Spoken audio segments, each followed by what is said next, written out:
I'm Coffee Kevin. I'm so grateful to my photographer, Ben Eads, who offered to grab some B-roll video of photos and assorted memorabilia in Erna's personal inner sanctum as she and I were settling in together on the day I interviewed her. One reason I enjoy visiting someone I admire is to see their surroundings, their photographs, objects of art, paintings. It's insightful to see what they regard as important to them. Erna was a person who loved not just coffee, but the people, the families, and the cultures who produce it. Some images to think of as we join part 3 of Erna's and my 2007 conversation together.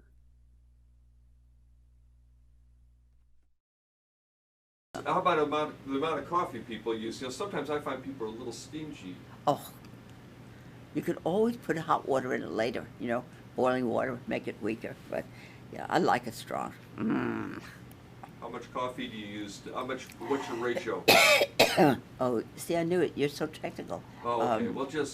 Are you that technical, or you just do it by feel? It's in my head already, so I don't know how. You just use the formula you always use. You use a lot of grounds. Use a lot of grounds. Yeah. I grind it right there, just enough, and sometimes I use too much, and it's too strong. But you can always dilute it if you have to with boiling water. But to make it weak, oh my God! Have you ever had weak coffee in someone's house? Well, it's you don't want to drink it. No, I remake it when I get home. I have better coffee, Yeah. Excuse myself early.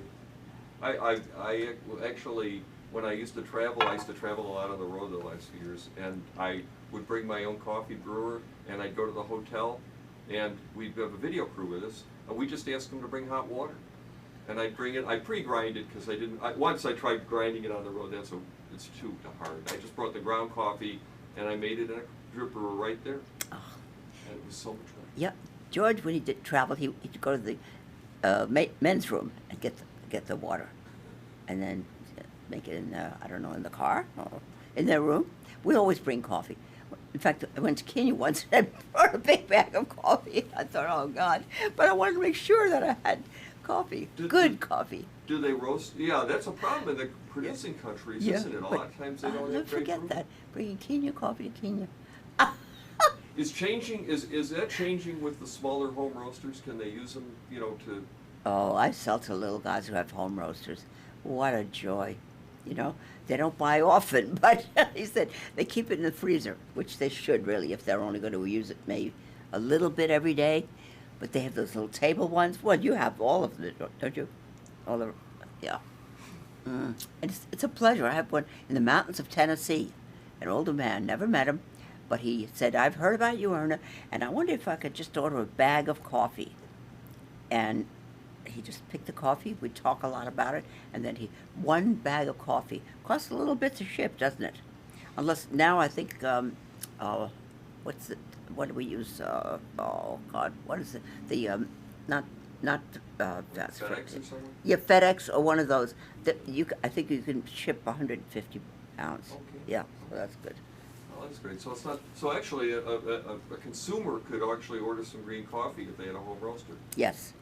And it's really, I love that because here one big roaster buys from me, 150 bags at a time, 10 of this, 50 of that, and a little guy said one bag. It's a joy, it really is. And I know one couple, Palo Alto, decided to invent a coffee roaster. It's a pie tin, flat, and it's punched full of holes. You remember that one? Milani pan. Yeah, yes, Yeah. that's right. Polani Plantain. Well, they're good friends, Eleviches, and believe me, it did a good job. It never took off though. I think it wasn't complicated enough. What do you think? Yeah. Not glamorous enough or not technical enough. Not enough for the Put it there, gadgeteer. 20 minutes, and they were beautiful. She did Kenya, she did mocha, everything. Yeah, it had a nice. It had the kind of roast you get from a drum roaster. Mm-hmm. Not as much as Civets. And they weren't big coffee drinkers, so. But I remember going to their house and said, "Well, we're going to make coffee if you could wait." I mean, the aroma going all through the kitchen. Oh, Who's your favorite person to drink coffee with? A big gentleman, crazy Russian. Oh, that's kind of close to Romania. Yeah. Yellow white Russia. Yeah, that's it. Yeah. Yeah, Rapinchuk. Rapinchuk? Yeah. Yeah. I wondered what that I'll have was. to have my DNA tested. Yeah. Oh, you. Oh, hey. Well, my mother's father was Swedish, so we don't talk about that, because you have to be full Norwegian to be worth anything. That's the way they feel up there. What is it? Every country, every neighbor has it. It's like, whatever town it is, the next town over is either better or worse. Well, look at Norway, most expensive country in the world. Why should it be 24% tax on everything, from coffee to clothes to and we went back through Paris. Paris was cheap compared to Norway. Oh God! Paris is cheap compared to Norway. Yes, 24% tax on a bottle of milk, on a dress, anything. That's a lot of tax. Norway is expensive. Yeah, and Sweden, no, they're fine. And Norway doesn't belong to the Euro group. No. And John explained how it affects the prices and all that. Maybe I don't know. He knows more about it, but I just think it's too bad. Everything we did have. I hadn't been there since I was born there, and I was giving a speech in Oslo. And I said, John, let's fly up there to above the Arctic. That's where I was born, a little island. And there they were, my aunts and uncles. There were 13 of them, my father's, and the 5 of them still alive. One of them died shortly afterward. He was 100. Knutsen. Well, they had too many Knutsens about 20 years ago, and they changed the name legally to Myrvang because there were too many Knutsens. I think that's funny. Myrbang. But anyway, they took us out to dinner, so we had reindeer meat, whale meat, I don't know what else, but interesting. How was it? Wonderful. Oh, God, yeah. 'Cause I love food, so it's a wonderful business. I never get tired of it. Oh, and there's always something new. Look at this Haitian coffee. And it doesn't taste bad. Did you take a sip Yeah, I of it? did. I thought it was pretty good. I thought I like different coffees, so part of it is the fun. It's like going to the ice cream store and being able to choose a different one because I haven't had that. Oh, Galapagos. I had that last year. Galapagos. Well, the beans are huge and pretty expensive, but we sold all we had. Bought them from that New York firm. I forget who they are. 2 nice guys, and the story and the islands. You know what they're like. My God. In fact, a friend of ours in Idaho took his whole family, grandchildren, everything, to Galapagos Island. Imagine what it's like. I mean, well, anyway, we called it organic because they don't let anybody on the island, right? I mean, pick the coffee. But that was a fun thing. It lasted about 6 months. Everybody wanted to taste it, but I think it was probably like $6 or $7 a pound, which sounds disgusting. People complain about prices too. You notice that it goes in waves. Said, why should we pay this much for coffee? It's a nice coffee, but we can maybe get a grade B instead of A or a double A. No one will notice. Oh, they will though. Oh God, they will. Well, I will, and you will. Yeah, well, that's right. That's why I always buy the expensive stuff. I'd rather be in trouble with my wife until she takes the first sip. So where do you think this coffee business is going? So we used to call it small trade 20 years ago, but Well, I don't think specialty coffee. Yeah, they're pushing these. Well, I think the micro roasters, make it possible for everyone. FedEx makes it possible for everyone. Meanwhile, you've got people home roasting. I think it's going to be a niche. Oh, I love the idea. I think the great roasters in the future are going to come from the home roasters. I think they're going to be the next wave. Are going to be people that started with home roasters and eventually get really talented at it. And learn on small things. Plus, it gives everyone a sample roaster. Not everyone has a Jabez Burns. Oh, yeah. They always ask me what kind. And in coffee and tea, you see ads for that little table model. Yeah. It's terrific. It really is. It smokes up a little bit, but put good coffee, you'll get coffee. Yeah, good coffee out. Yeah. But some people it's a pain in the neck. They'd rather go to the corner and Pete's and get some coffees. But if the restaurants don't get wise, I think they'll lose the coffee business almost entirely. It's a shame because I like to linger. I would prefer, I don't mind paying for the coffee if it's good. But, you know, I think it's hard for them, and I think it was a big challenge, because I think the moment that the coffee is taken away from the chef, it's out of his ego, and he doesn't care about it.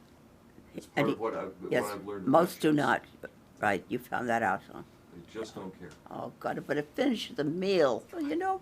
It's a perfect rinse, you know, just to have and to enjoy the flavor, savor the flavors. We always have yeah, coffee sit there with dessert. Oh, God.